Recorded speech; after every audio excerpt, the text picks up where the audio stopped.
All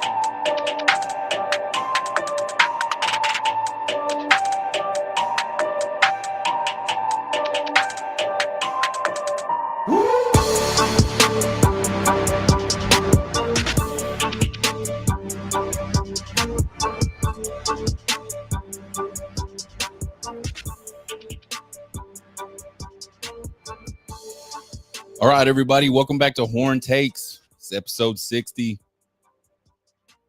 Switching focus. It's Friday. It's July 4th weekend. And that means it's time to stop talking about college baseball, start talking about college football. Most exciting time of the year for me. Love me some college football. On the show today, we'll talk a little bit about Texas recruiting. It's starting to heat up. It's been a year so far. Leading up to the last couple weeks, hasn't been a lot of excitement going on with Texas recruiting. Starting to get really exciting. We're going to talk about the QB room. Might be one of the best quarterback rooms in the country. I know Jaden Daniels will argue with me on that. That's fine. We're going to break down week one opponent Rice Owls. And then we'll have a special announcement about the Horn Takes podcast travel and roadshow.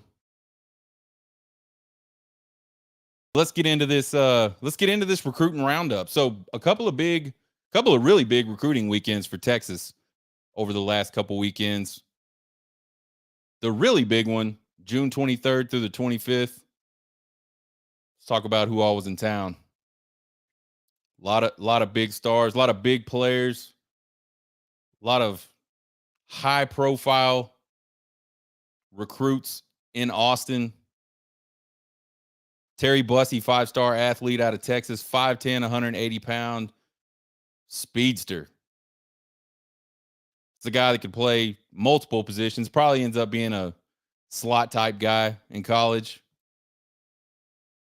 He's down to OU, Texas, Bama, LSU, and Aggie. He actually announced that as his final five today, just before the show started. Colin Simmons, 5-star edge. This is the guy right here. This is depending on who you look at, this is the number one edge in the country, number 2 overall prospect in the country. I've been watching Colin Simmons play in the state championship game for the last couple years. This kid, 6'3", 225 pounds, just an absolute disruptor off the edge. It's phenomenal to watch this dude play. If the play goes to his side of the field, the play is over. He's an absolute menace. He's a guy you can build a whole defense. So he is like and you talk about like Vince Young being a generational talent, Trevor Lawrence being a generational talent at the quarterback position, Bijan Robinson being a generational talent at the running back position. Colin Simmons is a generational talent coming off the edge. He's not as big as Jadeveon Clowney, but he's the same type of dude as Jadeveon Clowney. Just ridiculous athleticism. He's down to Bama, Miami, Texas, Florida, and LSU. But right now, it really looks like it's a LSU-Texas battle. And depending on who you talk to, we'll get into this a little later, there's not much of a battle going on anymore. Kobe Black, another guy that was in town, 5-star cornerback out of Texas, 6 foot, 190 pounds. This guy, to me, plays much longer and much bigger than a 6 foot, 190-pound player. He just looks bigger than that on film to me. I don't know if those numbers are right, but he loves to press. And that's what Texas wants to do. Texas wants to play press coverage with their cornerbacks. There'll be a bunch of cornerbacks and a bunch of defensive backs on this list. And the guys that are going to play corner out of this list, that's a must. They all need to be able to press. And looking at their film, they all do want to press. He's down to Bama, Ohio State, Oklahoma, Texas, and LSU. Dominic McKinley, big 5-star defensive line out of Lafayette, Louisiana. Athletic with room to grow. This dude does not look like he was 6'5", 290 pounds. He looks like a normal dude, except he kills everybody. He's so athletic. He had 2 interceptions, one for a touchdown last year, and it wasn't no easy touchdown. It was a long touchdown. This is another kid. He would be a huge get for Texas. He seems to be down to Ohio State, Oklahoma, Texas, A&M, and LSU. You'll notice a theme. It's the same schools over and over and over again. And kudos to Brent Venables for having his program in the discussion with a lot of these recruits. I think most of these guys are defensive recruits. Obviously, Brent Venables is a defensive guy. He's got some capital out there. Just like Texas, though, he's going to have to do something on the field. You got Selman Bridges, 4-star cornerback. This is a big kid, 6'3", 175, 180 pounds. Great length, obviously. Amazing ball skills. Arkansas, TCU, Texas, USC, and Bama in the mix. And then a whole host of IMG Academy guys were in town. Jarrett Gibson, 4-star running back, arguably the number 1 running back in the country out of Bradenton, Florida, 5'10", 200 pounds, speed, power. He's got it all. He's a Texas, Georgia, Miami, Florida, Bama guy, except he's not. He committed to Texas while he was on this visit. Really outstanding pickup. That'll be the second year in a row that the University of Texas and Tashard Choice have landed not only their number 1 prospect, but the number 1 running back prospect in the country. And both of those guys right out of Florida, Miami, Florida State, and parts of the SEC's backyard. Daniel Calhoun, big 4-star offensive tackle. This dude, 6'6", 355 pounds. Kyle Flood wants big humans. Steve Sarkisian wants big humans. This dude is an absolute monster of a big human. He's down to Bama, Auburn, Georgia, Tennessee, and Texas. July 5th announcement. It's looking like Georgia. Texas got a shot, though. There's some buzz that Texas is in a lot better shape than they think they are. I don't know. We'll see. July 5th, he announces. Wardell Mack, 4-star cornerback out of Marrero, Louisiana, 5'11", 170 pounds. He can play wide. He can play on the edge, or he can play in the nickel, which is great. You got to like versatility out of a defensive back. Lots of speed, loves to press. He's a Florida, Florida State, Texas, LSU, Bama guy. Here's another big one. Jordan Johnson Rubel, 4-star safety out of Bradenton, Florida, 5'10", 180 pounds. This guy plays much bigger. He's an absolute headhunter. You go watch his film. Everybody else, when he hits them, is going backwards. This dude is a thudder. He likes to smack people. He's Michigan, Ohio State, TCU, Texas, and USC. And he's announcing this Saturday, July 2nd. Saturday ain't July 2nd. Sunday, July 2nd. Or maybe it's, hell, I don't know. He's announcing this weekend. That's all I know. A lot of people think he's a Texas get. Corian Gibson, 4-star cornerback, 6 foot, 170 pounds. Another versatile guy that can play both on the edge or in the nickel. Clemson, Texas, Bama, Ohio State, and TCU. A lot of people think he's a Clemson guy.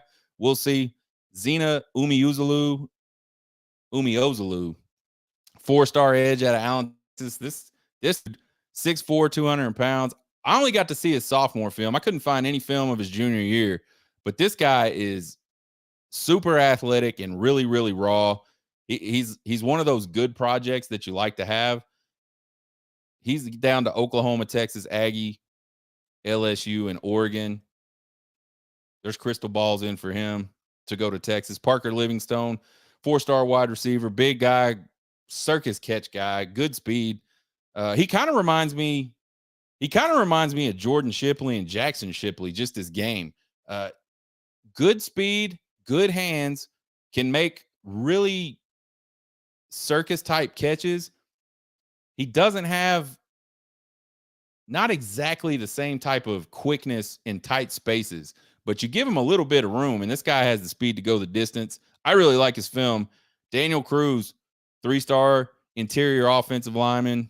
I don't know what makes this guy a 3-star according to Horns 247 Sports, and I'm on Horns 247. So I don't know why Horns 247 and 247 Sports have him at a 3-star.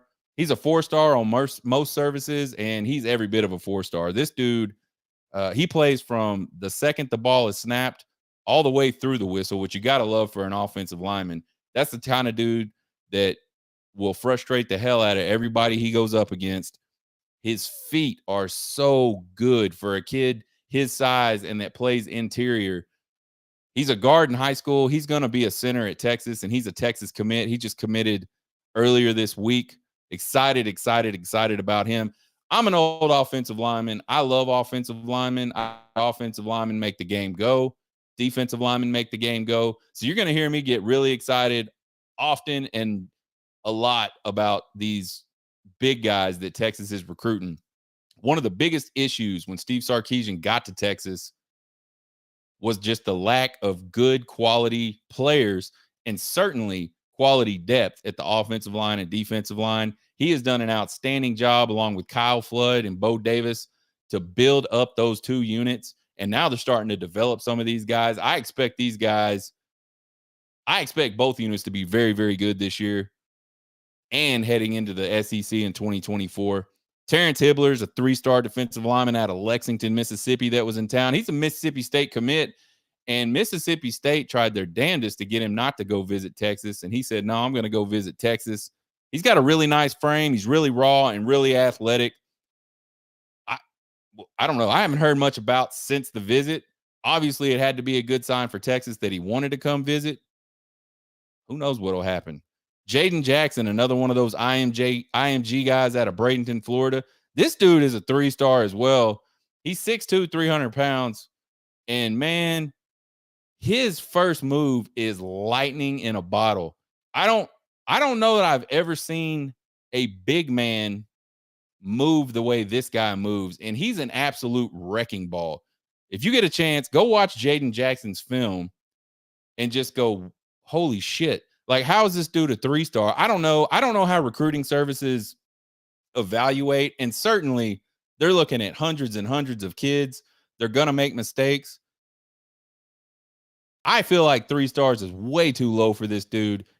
Go watch his film. It's just, he's wrecking shop the whole time. He's Florida, Miami, Ohio State, Texas, and Oklahoma are his kind of final 5. TJ Lindsey is another 3-star defensive lineman from IMG Academy in Bradenton, Florida. 6'3", 291. This dude played a lot of edge at that size, and he did it well. He's athletic, versatile. Obviously, I don't think he'll be an edge in college, but who knows? We've seen some other big kids like that move to the Division I level and still maintain edge position. So who knows what he can do? He's Auburn, Miami, Texas, A&M, and Arkansas. That's kind of his final 5 schools. Alex January, Texas Legacy, 3-star defensive lineman. I've seen him as a 4-star in other places. 6'3", 325 pounds. He's an absolute space eater, very powerful. He's a guy like Mount Cody, not as big, obviously, but you can't move him. He can take on double teams. Florida State, LSU, Texas Tech, and Miami seem to be his choices. Trey Owens was in town, 3-star QB, 6'5", 205, big, and throws a really nice ball. But he has a long release. I think that's probably why he's a 3-star. With a little improvement, he can move up to the rankings. I could see him being a 4-star in the final rankings. He's a Texas commit. He was one of the first guys to commit to this 2024 class.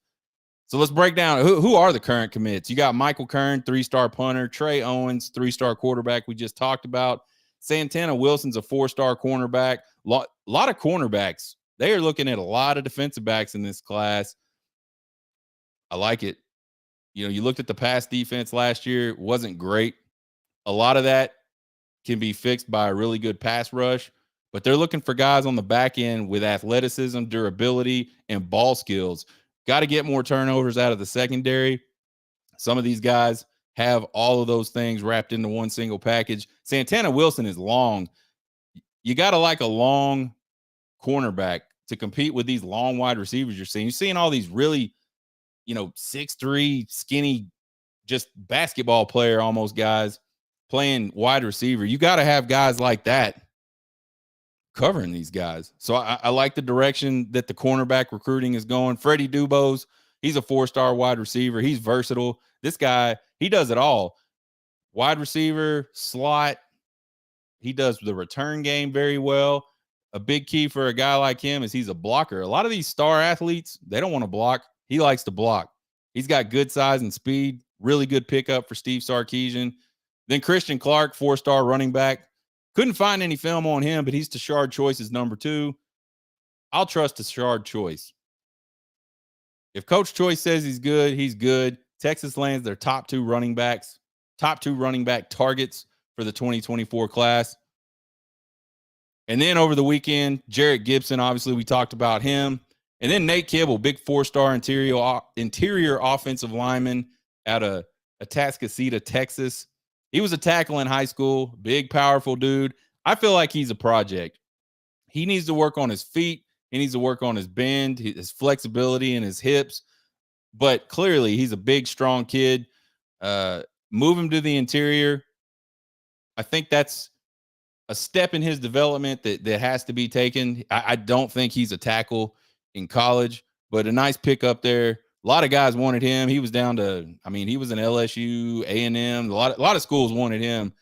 So obviously, you can't necessarily look at the stars. What you really need to look at is the offer list, and especially who's still recruiting people. In today's day and age, a lot of these coaches are throwing out tons of offers to guys that are really young, and then a lot of them will continue to develop. Some of them will regress. If coaches at these big schools are still after these kids, that's what you need to look for, not necessarily those stars. So out of that whole list of guys that was here and kind of who's left, big name guys, who's Texas really looking good with? Parker Livingstone, he's going to come to Texas. There's a crystal ball, and there's several crystal balls in for him. Guy named Deshaun Warner, 3-star edge out of Goodyear, Arizona, 6'3", 225 pounds. Body-wise, looks a lot like Colin Simmons. Probably just not as refined, not as athletic. He's down to Texas and Washington. Jordan Washington's a 3-star tight end out of Texas, 6'4", 215. He's a versatile kid. He can play in the slot. He can play the tight end position, the H-back position. Really good blocker. He's down to Texas, Bama, and A&M, and there is a crystal ball in for him for Texas as well. Melvin Hills, 3-star defensive line out of Lafayette, Louisiana, is another guy that had a really good visit, 6'3", 270 pounds. Ole Miss and Texas. I don't know. We'll see what happens with big Melvin Hills. Jaden Jackson, who I said that 3-star defensive lineman. I love Jaden Jackson, man. If Jaden Jackson commits to Texas, I will be absolutely stoked. Wrecking ball. Huge. I mean, go watch the film. Alex January, he's another guy we talked about. Kobe Black, Colin Simmons, Zena. This is a tough name. Tough name for me. Zena Umeozulu. And I don't know if he's the cousin of Neto Umeozulu, Umeozulu. Big Neto signed with that really historic Texas offensive line class a couple years ago. He was one of those guys. I don't know if they're cousins. I know Neto has a cousin that plays defensive end, but I thought he was out of the Washington, D.C. area. So maybe Zena used to be in Washington. Now he's in Texas. I don't know. And then Terry Bussey, another guy who wasn't on this trip, but a lot of people feel like Texas has, or at least Texas leads for his commitment. There's a lot of crystal balls in for this guy. Is Ryan Wingo, 5-star wide receiver out of St. Louis, Missouri, 6'2", 205. And this dude, man, does he look big. He looks a lot bigger than 6'2", 205 pounds. He's another versatile guy. You look at return game, slot, wide out, just the different things he can do. He can get down the field. He can take a short screen, and he's quick enough and fast enough to turn that into a big play. He's definitely a down the field guy. He's Georgia, Michigan, Mississippi, Texas, and Bama. Tons and tons of smoke about Colin Simmons and Kobe Black from this big recruiting weekend. There's a lot of talk that those guys are silent commits. They're coming to Texas. That would be huge. Texas can use all the 5-star defensive talent they can get. And these are two really big difference makers for Texas. Both of those guys have crystal balls for Texas. For those of you that don't know what a crystal ball is, these recruiting analysts, and I don't know when it started, maybe a few years ago, instead of just saying, I think so-and-so is going to come to so-and-so or go to such and such, they put in these crystal ball picks now. and they do them with a certain level of confidence. Sometimes you'll see them 100%. Sometimes you'll see them medium. Sometimes you'll see them a 6. I don't know what the breakdown is. They're all different, but uh, especially when some of the national guys start putting out crystal balls for people, and obviously recruiting's fluid, right? They're not always right, and guys change their mind. But when you start to see the national guys do it, there's a pretty good hit right there. And both of these guys have crystal balls from from the national guys. So we'll see how that ends up. If Sark can land a lot of these guys in this class, it's going to be another top 5 class. That's going to be the third top 5 class in a row. And that's really what Texas needs is consistently high recruiting classes. And we've talked about it on the show before, not just good recruiting classes with high star counts and high average stars and all that stuff. You need to get guys in the right spots. And man, is Steve Sarkisian on the right track with that? They went out and signed that huge offensive line class because they had to. They had almost no bodies on campus. They couldn't even play a spring game because they didn't have enough guys that could play offensive line. They literally didn't have 10 guys that could line up and play offensive line in a spring game. So they went out, they signed this huge class, and not only was it a big class, but it was a class full of really highly rated offensive linemen. The class last year, not as big, not as highly touted, but some really good talent in there. And then you're seeing them followed up this year on the offensive line with a couple of big commits already. There's still some more guys out there that they have a good shot with. Calhoun is one of those guys. Again, he commits July 5th. We'll see how that goes for Texas. But a lot of really quality talent along the offensive line for Texas now. Lots of depth there. Same thing on the defensive line. They've signed a lot of really, really quality guys. And if they can get Colin Simmons and some of these defensive tackles we just talked about, man, I'm excited about it. That is the key to any football at almost any level. You know, in high or in junior high, pee-wee football, you can definitely outrun people with speed without having good blocking. Early on in high school, you can probably outrun people without good blocking if you've got good speed. You start getting into varsity athletics, college football, professional football, you absolutely have to have big dudes that can make holes and big dudes that can close holes and guys that can get off the edge and rush quarterbacks. If you don't have that, you cannot be successful. If you look at the SEC over the last, 15 years that they've been so good, they have had multiple guys on the field at offensive line and defensive line get drafted very highly in the NFL draft. That's why those teams are so good. They dominate the line of scrimmage. That's how you win football in D1. That's certainly how you win football in the SEC. I'm excited to see Sark, Bo Davis, Kyle Flood working together, getting these guys coming in. This is going to be a really good class. Now let's talk about the quarterbacks. So we said at the top of the show, this might be one of the best quarterback rooms in the country. It certainly has to be top 10. If anybody wants to argue with me about that, let's go. There's no way there's 10 better quarterback rooms than this one at the University of Texas. It all starts at the top with Quinn Ewers, redshirt sophomore.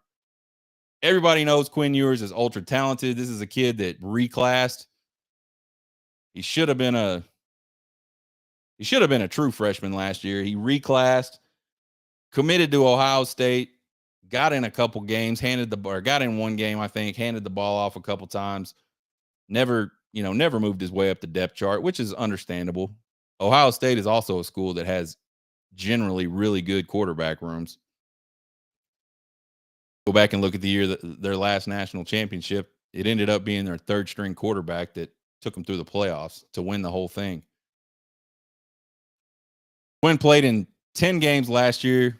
We all know he missed most of the Alabama game with a clavicle injury, missed all of UTSA, Texas Tech, and West Virginia games. Completed 58% of his passes. Not great. Had a 132 QB rating. That's pretty good. It's decent. Threw for 2,177 yards for 15 touchdowns and 6 interceptions.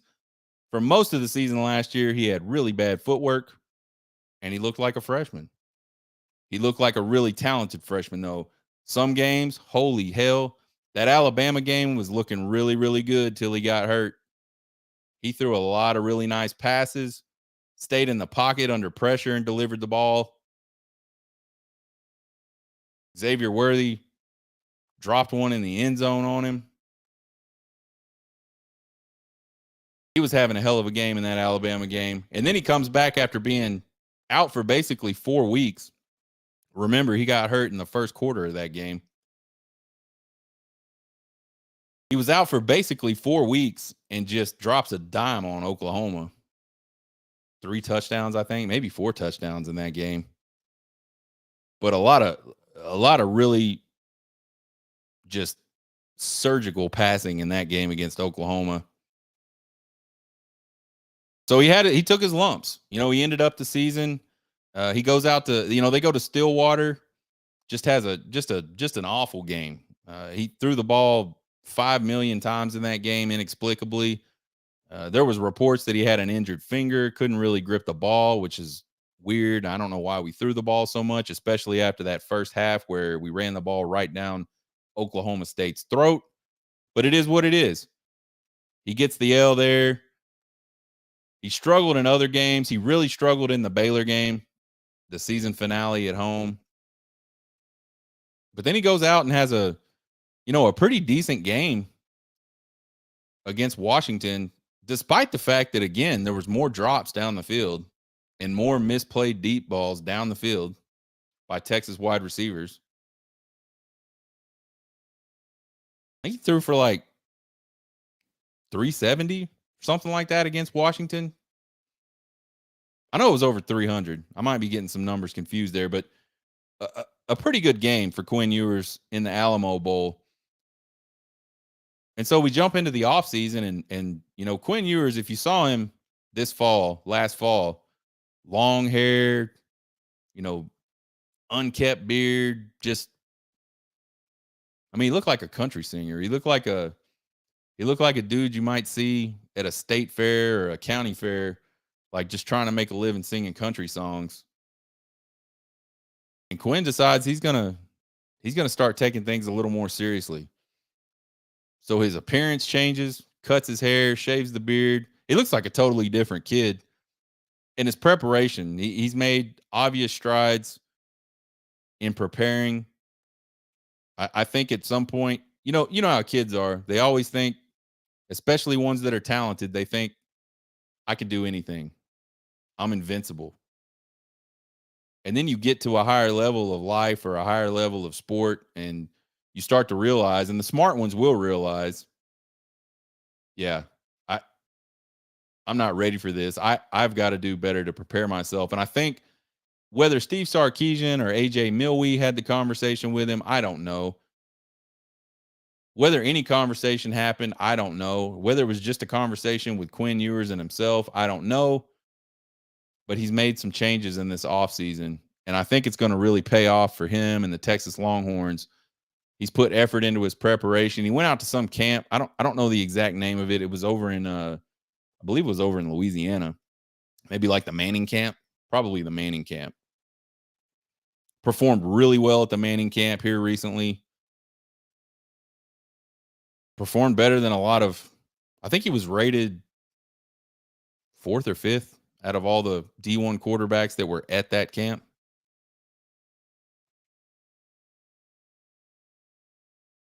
He played well in the Texas spring game.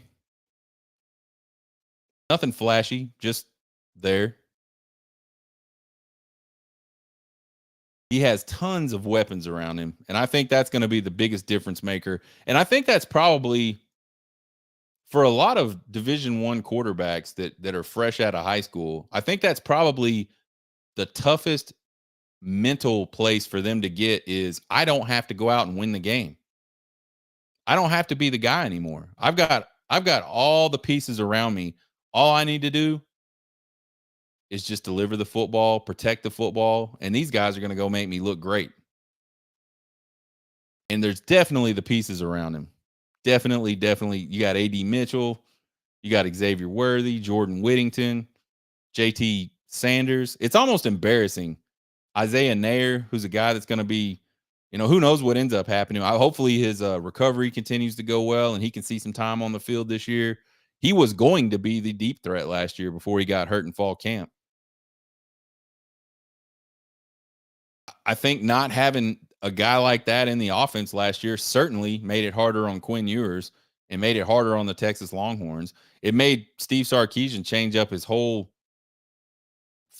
thought process for the season. Xavier Worthy had to become the deep guy then, and that's not really his game. We've talked about that on the show. So all the pieces are there. And there's a bunch of new guys coming in that are young, outstanding athletes, showed out in the spring game. DeAndre Moore, Jonte Cook. I think the over-under for Quinn Ewers this year is 3,500 yards. That's the number I'm setting, which that's just 389 yards off of the single season record for Texas football held by Colt McCoy, set in 2008. I think he's going over 3,500 yards.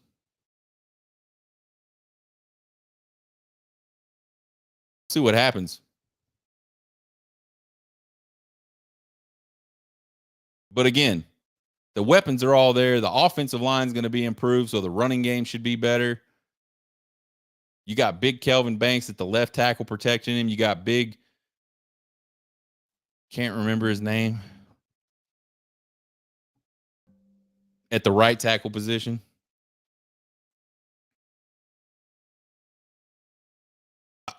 I don't think Quinn Ewers is going to be running for his life next year.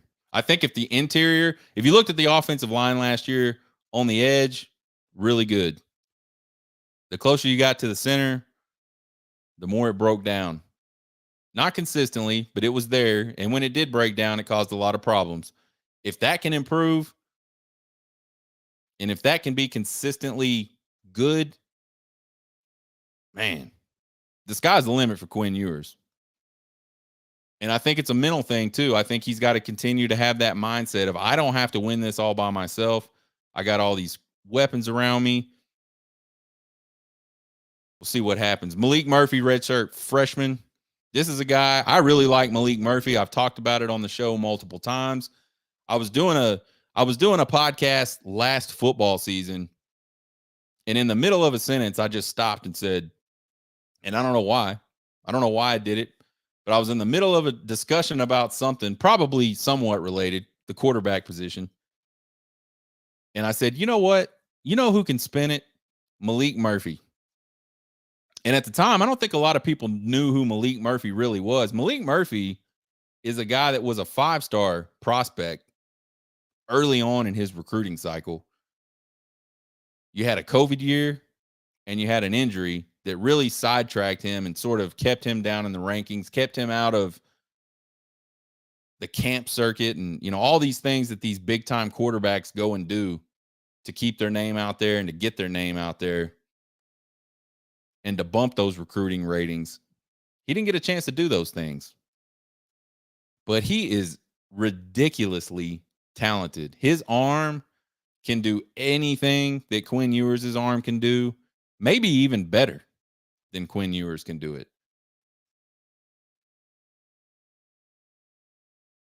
I think in that same conversation with myself and you guys out there that are listening to the podcast, I said, I thought Maalik Murphy's going to be a transfer guy. There is no way he's staying at Texas.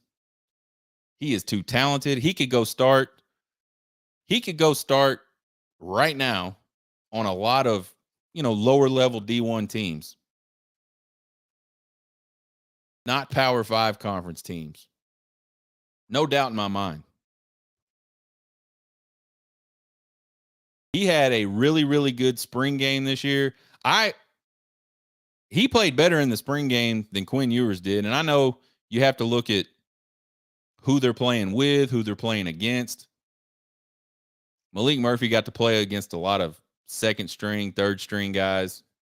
So it's not exactly apples to oranges, but But if you look at the performance, it was really good. He throws a really nice on time, catchable downfield ball, pretty accurate. And he has a big arm, big arm for all the timing stuff. Malik Murphy ends up staying. He says, "I'm staying at Texas. I want to play for Coach Steve Sarkisian. I want to be developed by AJ Milwee." That's a huge deal for Texas. That's been something that Texas hasn't been able to do when Charlie Strong was the coach. Something Texas hasn't been able to do when Tom Herman was the coach. Was keep quarterbacks in the fold. There's been a lot of Texas quarterbacks that have left Texas, gone on to other schools, and had really good years. Some of them have been drafted. Some of them have played in Rose Bowls and won Pac-12 championships. And those are all guys that Texas just couldn't keep on campus because they didn't want to wait their turn. Because I guess for those guys, the juice wasn't worth the squeeze. The investment to stay there and wait to get their shot under those coaches wasn't worth it. For Malik Murphy, staying at Texas and being developed by Steve Sarkisian and AJ Milwee is worth it. I think Malik Murphy can be a guy that steps in. Let's say Quinn Ewers has a good year this year. A lot of people are expecting it. I'm expecting it. I think the NFL is expecting it. This is a guy that really hasn't even played a whole season. And the part of the season that he played, he hasn't played well or great, let's say. Maybe not even good. But the NFL absolutely loves this guy's arm talent. So if Quinn Ewers goes out this season and Texas goes, let's say 10 wins, 11 wins, major bowl game, and Quinn Ewers is a catalyst for all of that, he's gone. He's going to get drafted. And I know there's a lot of people out there that are going to say, yep, and Arch Manning's going to be the starter the next year. Nope, I don't think so. I think Malik Murphy is a guy. You look at Malik Murphy, who at that point, let's say Quinn Ewers gets drafted next year. You're looking at a guy, Malik Murphy, that will be in his third year in the program under Steve Sarkisian and AJ Milwee. Third year in the system. Ultra talented. Malik Murphy's the guy that can bridge that gap between Quinn Ewers and Arch Manning and do it to the tune of the same type of season.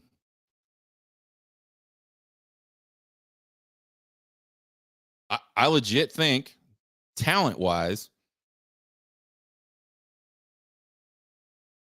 those two guys could be, back-to-back playoff contender type quarterbacks. And I'm talking about Quinn and I'm talking about Malik Murphy. So I'm excited as hell that Malik Murphy decided to stay at Texas. I hope he gets to play.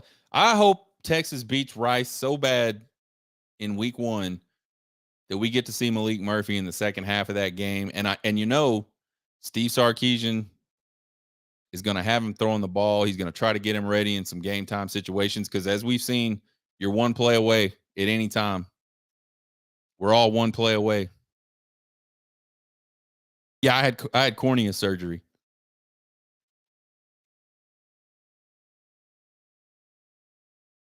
That brings us to Arch Manning. Big pickup for Sark. He's depending on when you looked at his recruitment, he was the number 1 recruit, perfect 5-star, 1.0, or however they did 100 ranking. The interesting thing about Arch Manning, let's take a step back. So I start hearing all this buzz about Arch Manning. And I knew exactly who it was just by his name, right? Everybody should have. So I go out and I start watching some film on this kid, and I'm like, man, I don't know. He's playing at a private school in Louisiana. He's like the biggest kid on the field. I mean, it looked like watching his film in high school looked like just watching a bunch of kids playing in a playground. And obviously, the biggest, fastest kid is the best kid. And that to me, that's what Arch Manning looked like on film. That's not a knock on him. That's just what it looked like to me. Was the competition, if he was playing in the competition, was just not the same thing that you see a lot of quarterbacks play against. Like, he's not playing Texas high school 5A or 6A football. He's playing private school,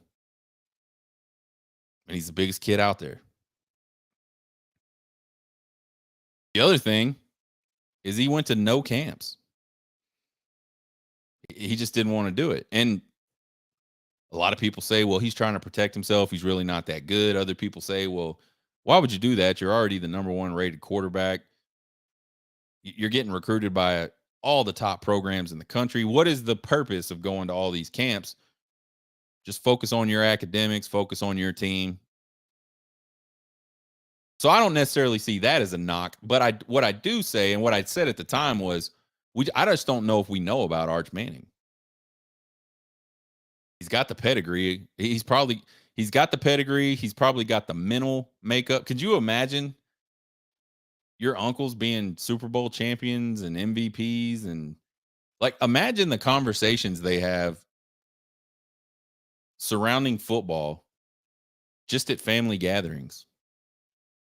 Like, imagine the level of insight that Arch Manning has grown up around. Oh, by the way, his grandfather is also a Super Bowl champion. So Arch Manning has grown up living it. He knows what you have to do to be a quarterback, a successful quarterback. But again, there's the physical side of football, right? And he's obviously a big kid, 6'4", like 215 pounds. But I don't think we knew what he could really do based on the competition he played. And so some people raised that question. I raised that question. A lot of Longhorn fans didn't like that question. And I don't necessarily blame them, but I just like to keep it real. I just like to look at the truth of things. And the truth of the matter is we don't know, and we still don't know a lot about what Arch Manning can do. But the funny thing about his recruitment was, before Texas really got in the mix and before it started looking like Texas was going to be the place for Arch Manning, it looked like it was going to be Georgia or Alabama. Man, those guys couldn't talk enough about how good Arch was and how he was coming to Georgia or he was going to Bama. The second he committed to Texas, all of a sudden, oh, he ain't that good. He ain't that good. If he ain't coming to Georgia or he ain't going to Bama, he ain't that good. No competition, da da da. All the stuff we just talked about. But he came into Texas with a lot of ridiculous expectations. I can't. The last time I remember a quarterback coming to Texas with the level of ridiculous expectations that Arch Manning has had heaped upon him by the Texas fan base was Chris Sims. And there was a lot of Texas fans that were talking about Arch is going to start this first year. No, no, he ain't. His family doesn't want to. He doesn't want to. Steve Sarkisian doesn't want to. The plan is for him to redshirt. It always was for him to redshirt. This guy, if Arch Manning has to play a football game for the University of Texas this year, something went horribly wrong. All Texas fans should be praying that Arch Manning never steps on the field as a Texas Longhorn this year, except maybe the end of the game to hand the ball off. I don't know. We'll see if that happens for Arch.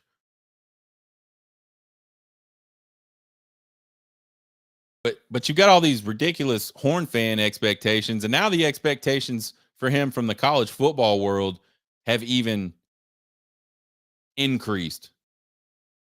It's like the pack smelled blood, and now they want to jump on this kid and run this kid down because he didn't pick Georgia or he didn't pick Bama.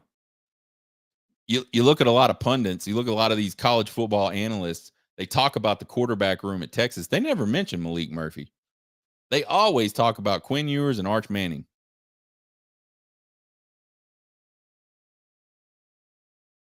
Then there was the whole spring game. It wasn't great. But you know what Arch did in that spring game that impressed me? He didn't try to make plays where he knew there wasn't plays to be made. He just got rid of the ball. And yeah, ultimately, if you look at it from a statistics perspective, it was a failure of a day. But I think Arch Manning learned a lot about the speed of the game. Remember, he played at a tiny ass private school last year in Louisiana. And we're not talking IMG Academy private school that plays against all the best schools in the area in Florida. We're not talking about Mater D or Mater Day or however the hell you say that shit out in California. We're not talking about some of these big time private school football factory places. He just played at a tiny ass private school in Louisiana. And then all of a sudden he wound up in a spring game against some of the best athletes in the country. And it didn't look so good. And a lot of people, including a lot of Texas fans, were just kind of like in shock by this. I've said it before. The jump from high school to college football is absolutely ridiculous. And it doesn't matter what level you played at in high school and what level you are going to play at in college. It is a huge jump. The speed of the game is way faster. The ability of the people you're playing against, the type of athlete you're playing against. In high school, you might play a really good player, depending on the area you live in and your classification.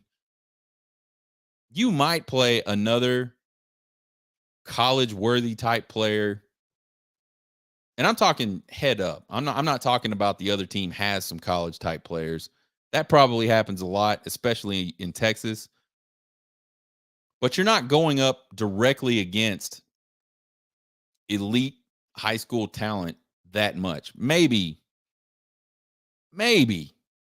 3-4 games a year. Maybe. Again, depending on your area. Some will be more, some will be less. Some of these Dallas area schools and Houston area schools, it's every single week. A lot of the more rural places, maybe once a year. It's just different. And then you go to college and you're literally every single time, and it doesn't matter which guy it is. It could be the first string guy, the second string guy, or the third string guy. Every time that ball snaps, you're going up against the best player you played in high school. Over and over and over again for 50, 60 snaps a game. It is different.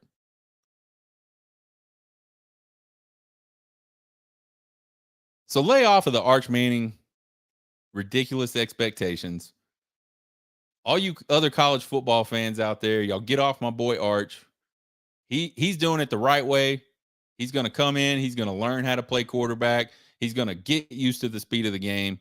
And maybe in 2 or 3 years, Arch Manning's going to be the starter at the University of Texas. And hopefully we're talking about Texas making another run to the playoffs with their third quarterback. That's what hopefully we're talking about. Get off my boy Arch. So we asked the question. Well, I'll ask the question. Could this be one of the best? I said it is. I'll ask the question, though. Could this be one of the best QB rooms in the country? Absolutely it is. It is certainly top 10. It's probably top 5. You could even argue it is the best one in the country right now. And so as I was thinking about this, and I alluded to it a little earlier, how do coaches keep all these quarterbacks? Like, how come some coaches can do it and other coaches cannot? And I don't know if I know the answer. I think it's probably development, like capital. Steve Sarkisian's got it. He's developed a lot of quarterbacks that have played in the NFL. He's developed a lot of quarterbacks that have won national championships. He's developed quarterbacks that have won Heisman trophies. There aren't a lot of guys in this country, from a coaching perspective, that can bring the type of resume to the table that Steve Sarkisian can regarding quarterbacks. So I expect the quarterback recruiting for Steve Sarkisian to continue to be on fire in perpetuity until some point unless the team just absolutely falls flat on its face and the program becomes less interesting to other types of recruits. I think you're gonna always see Texas have some of the top recruits in the country at the quarterback position. All that's left is to develop those guys and take that talent and make it produce on the field. I think Steve Sarkisian and AJ Milwee are going to be able to do that. I'm excited about this QB room. Next show, we'll talk about the running backs. Now, let's break down these Rice Owls. Game 1, Rice Owls, September 2nd. Rice was 5-8 in 2022. They got 15 returning starters, 8 of them on offense, 7 of them on defense. The big ad in the offseason for the Rice Owls was JT Daniels, who is now at his 4th school in 5 years as a D1 quarterback. This guy started out at USC, transferred to Georgia, transferred to West Virginia, and now he's transferred to Rice. I don't even know how you do that. I don't even know how that works under the rules, but it has. The question, and JT Daniels is going to be a trivia question. In 50 years, JT Daniels will be a trivia question. He's going to be the first QB in the history of college football to lose to the same team as a starter for 3 different teams. No doubt in my mind. 2 has probably been done. 3 has never been done. If 3 has been done and you hear this, let me know who this other person is, because I might want to try to win trivia when they say who are the 2 quarterbacks that have lost to the same school at 3 different schools as a starting quarterback. Offensively, I think the passing game will be pretty good. JT Daniels he's talented. He's not nearly as talented as I think he was touted to be at a high school, but he's good. So you got JT Daniels slinging the ball to Luke McCaffrey and Brad Rosner, who between those guys had 16 touchdowns last year and 1,500 yards receiving. I think they'll be a pass happy bunch, and I think they'll be pretty good at it in 2023. Defensively, Rice Owls are experienced up the middle and on the back end. They got 2 returning defensive tackles, 2 linebackers coming back, 3 returning defensive backs. I think defensively, their defensive backs are the strength. Jordan Dunbar, cornerback, had 10 pass breakups last year. Sean Fresh had an interception and 5 pass breakups last year at the other cornerback position. And then safety Gabe Taylor, 2 interceptions, 6 pass breakups, and 2 forced fumbles. So they're a pretty experienced team coming back.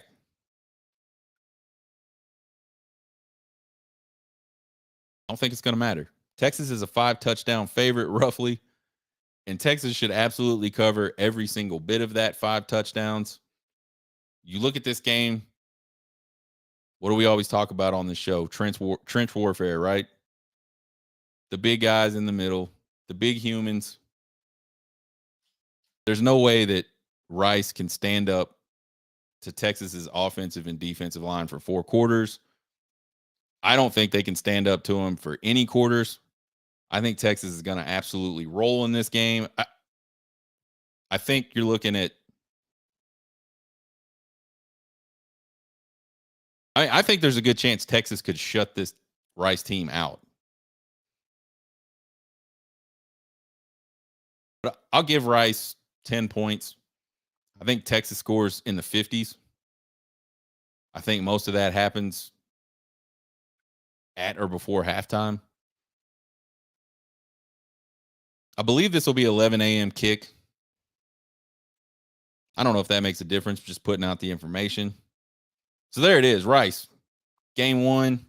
We talked on the show last week about, the keys to 2023 for Texas, and one of them is to take care of business in these out-of-conference games that aren't Alabama.